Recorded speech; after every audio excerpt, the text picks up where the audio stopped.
morning, welcome to another day at my workshop. Now today I've got some really interesting work. So I've actually got quite a few clients, so I'm going to film in between clients, but I'll show you a little bit about some of the work I'm doing today. I've got a really interesting patient. It's just over here and I'll show you in a minute. That violin is really important to the player.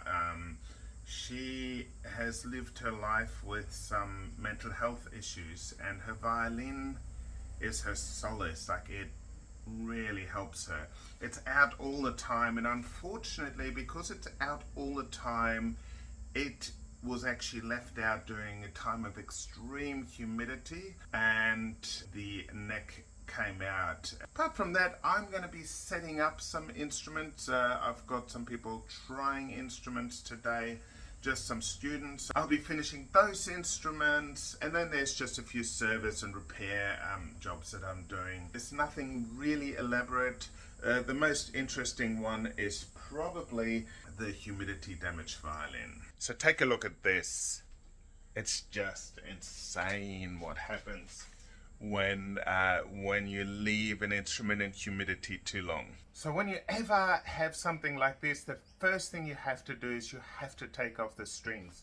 So I'm going to do that now, because if there's string tension, that's when something like this can happen, where the strings, like first it came loose here, but the strings were still tensioned, so they just kept pulling the neck forward. And because the humidity was so intense, it did a lot of damage. You know, you can see that the rib has actually come off the side, off the top block here, and it's in a really devastating condition. The player of this violin really loves her violin. She plays for mental health. She composes a lot of little pieces. They always sound very Irish, but very beautiful, and it's what helps her you know, maintain a bit of stability in her life. Okay, so I've taken the strings off, and I'm going to just take the instrument to my workshop. What I want to do first is I want to take the back off the instrument so that I can see, you know, so I can repair the damage on the top block, and also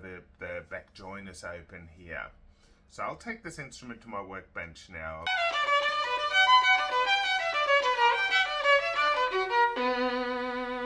Okay, let's have a look. Yes, so the first thing I will have to do is split this open, but you know, it's first thing in the morning, so what's more important is that I actually take a moment just for a very brief meditation, just to get into my day and get my focus right. So I'm just going to do that first. Putting my attention on being focused, because I get sidetracked pretty easily, and doing everything I do for the better of the whole. So that'll hopefully keep a nice and positive spin on things today. All right, so next step is I've got total chaos down here at on my workbench, so I'm actually going to tidy up a little bit first. So I'll put the violin aside, I'll put it somewhere safe. There we go, and I'm going to tidy up my workbench. Here we go.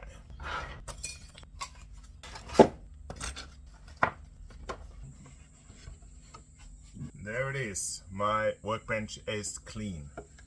Alright, so the first thing I'm going to do is open up this violin. You know it's going to make a lot of noise.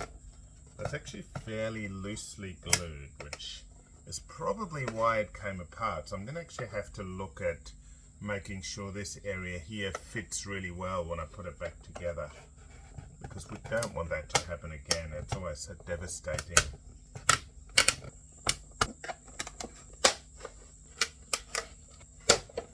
There we go. Ooh, that's just incredible. I mean, it's all come apart. Here the top block has come off in a few places. Luckily it's still attached on one side here, which means I can work on it. Yeah, it'll have to be the very first thing I'll reattach. The other thing too is the back join is actually open. You can see that. So I'm going to have to glue that and reinforce it. So yeah, it's quite devastating for the player, but I'm going to get it working well again. So the first thing I want to do is I just want to clamp everything into place so it can kind of regain its shape a little bit. And then I'm just going to put it aside, and I may even not work on it. I may glue the top rib here, but I also may not today. So that might be all you see of this violin today.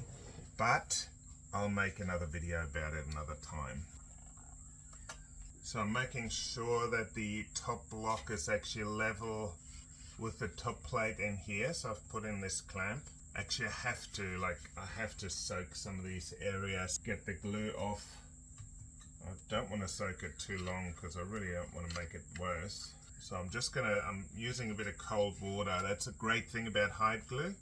You may have watched my video on hide glue itself, so it is actually reversible. So all this has been glued with hide glue in the past, which is great. I'll be able to repair that and make it look amazing. And the great thing is maybe I might glue it while it's a little bit moist. I'll have to heat the whole area up. But by doing that, it'll actually really regain its former shape. I've also put in like a little bit of wet paper towel here and a clamp, and I can only leave this clamped for about 15 minutes like that, soaked, and then I'll use hot water to wash off all the glue. The great thing about this back joint is it had at one point been glued slightly mismatched. So today when I glue it, I can make sure it's all matched up. So that's actually quite cool. I've just soaked that as well, and I'll put that aside as well to soak. Okay, so the next thing I have to do is take a sip of coffee. Today I'm getting clients quite early, before 10 o'clock. I try and have the first few hours of the day where I just focus on my work. So I've got someone trying a half-size Grawert violin this afternoon, so I need to finish the setup on it. I've already done the bridge, or most of the bridge for it. So I'm just gonna put some oil on the bridge and my stamp. There we go.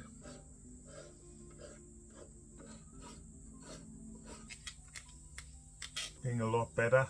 When they originally come, the pegs aren't very well fitted, so I just make sure that I fit them properly. It's so much more beautiful. Now I'll get some peg paste on there. Okay, I've done the fingerboard before, so I've just got to do the grooves and the nut. First I'm going to clean that violin, like the glue off the violin. So I've cleaned off all the glue, and I'm going to clamp it back together, just let it settle in for a while. I've got like this special clamping block that fits around the base of the neck, and that's fitting perfectly. Yeah, just drying the lining here, so I've just put the clamps on the lining. I'll have to put that aside to dry again. And I'm just going to clean out the glue out of this crack as well at the same time. Okay, I had a couple of clients, and one of them is a fingerboard emergency.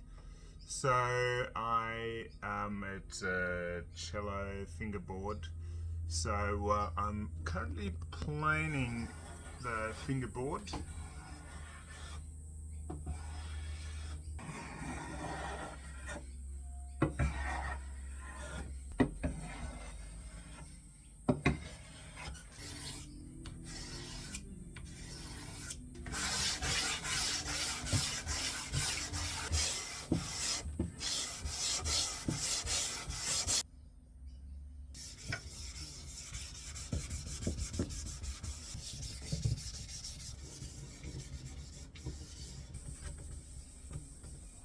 Now I've just got to glue on the nut. There we go. Okay, so I'm just going to give the instrument a bit of a clean. Yeah, it'll be all good to go. It was, like I said, it was a bit of an emergency. Okay, before I do the rest of the clean, I will put on the strings.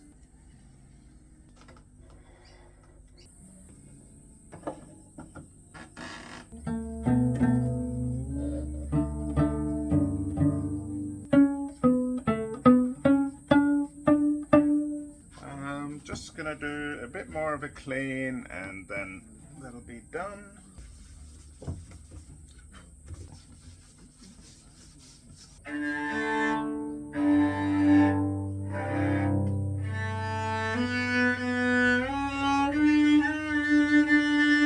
Okay, I'm just doing a service on this viola at the moment, so just giving it a clean. This is not a clean and French polish, it's just a fairly basic clean. This is for a hobby player, so kind of exciting. I'm going to be servicing the pegs as well, make sure that they all work well. Putting some peg paste on the pegs, make sure that they work really smoothly. I might put that together again for the player, and then I'll get that half size. I'll finally get that half size Garibaldi put together so I can hear it. Okay, I'll just put up the sound post. Always, when putting new strings on, you have to straighten the bridge. The sound post is very important. It's like the soul of the instrument. 1/10 of a millimeter can make a big difference to the sound.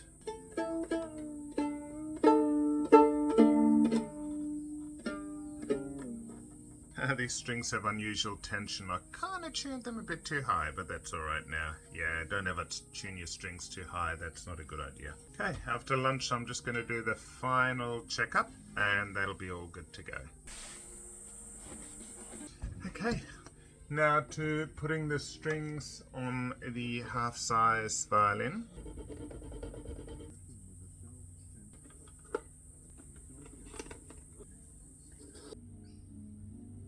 Okay, just got to do the sound post.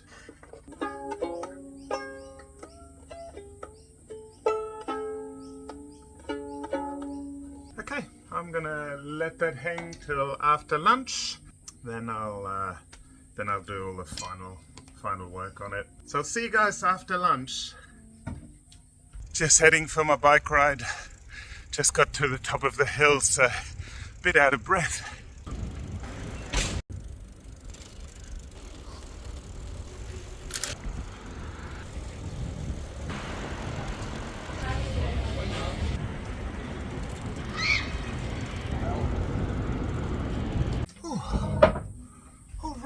So I'm back. That was a nice bike ride. Also had a nice lunch with friends and a coffee, but I don't have to show everything on these days in the life.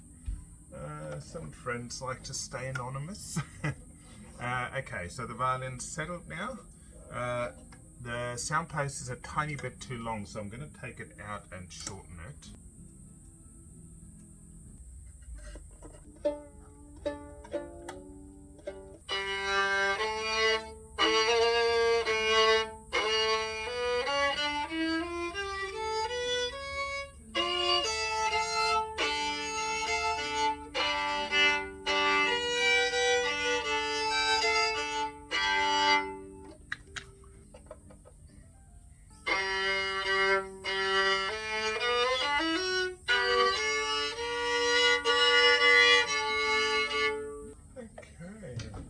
Okay, now I've just got to put some rosin on the bow. I put some powdered rosin on already just to make life easy. So yeah, that's all good to go as well.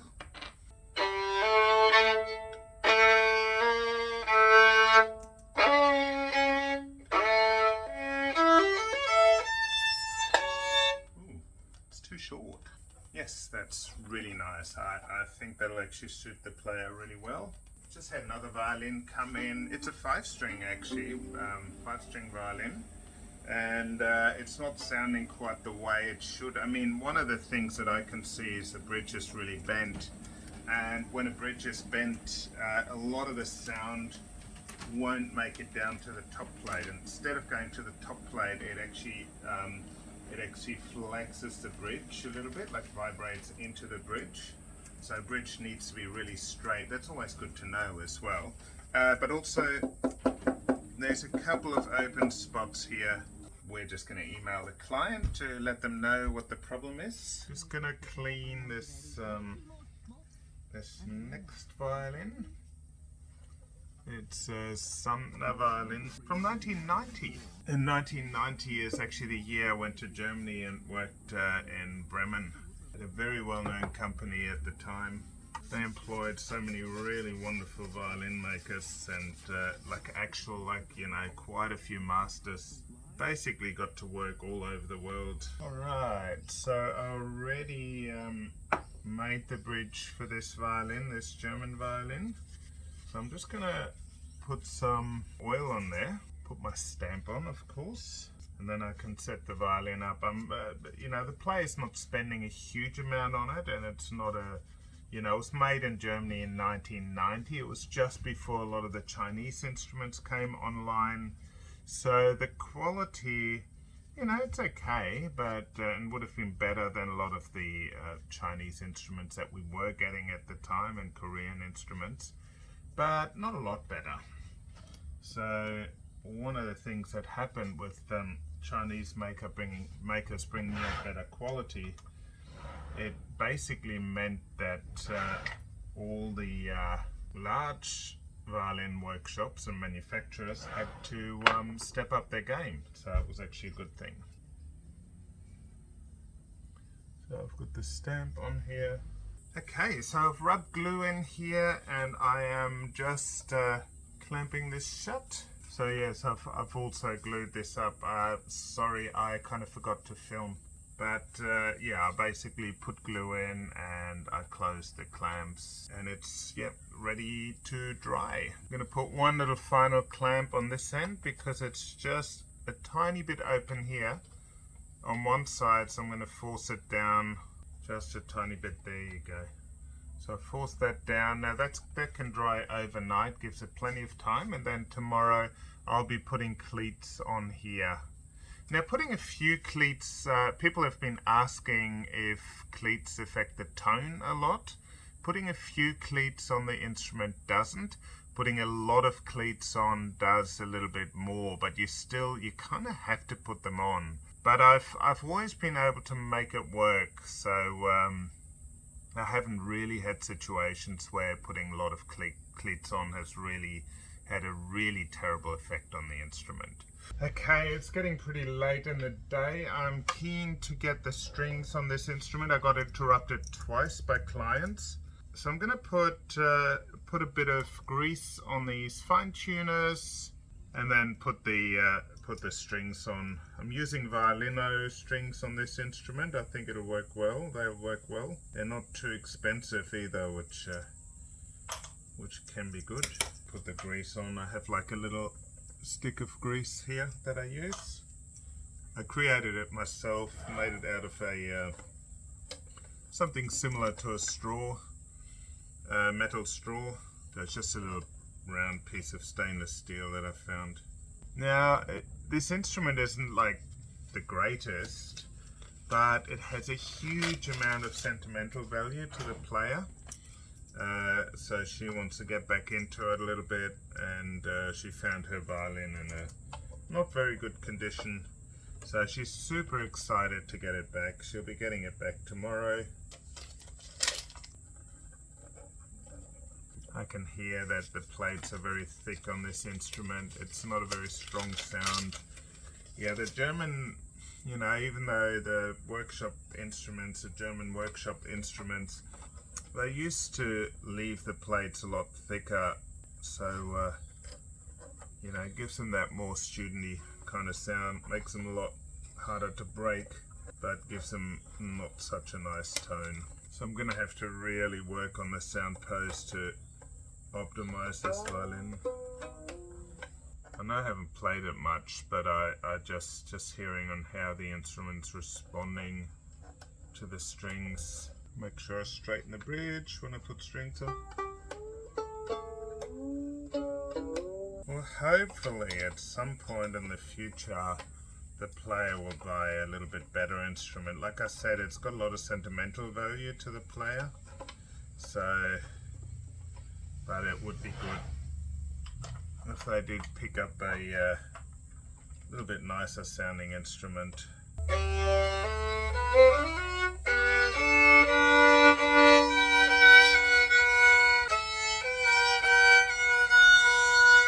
Anyway, that violin is pretty much done. I'm going to let it rest overnight and just do a final setup tomorrow. Yeah, it's a little bit small, the sound, but like I said, you know, it's got a huge amount of sentimental value. So, you know, hopefully it'll still bring the player lots of joy.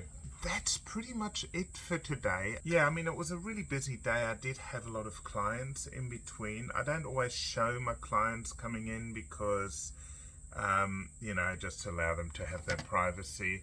Some of the projects I'm working on is my new violin. At the moment, it's starting to get the back is starting to get a lot further. And I've got a few other projects on the go, and I'm going to share some of those projects in the near future. I've also got a couple of very interesting videos coming out about different instruments, like some famous instruments. So look out, make sure you subscribe and hit the little bell so you find out when I post those videos. If you like this video, hit the like button. I'll see you next time. Alright, bye. Keep making beautiful music.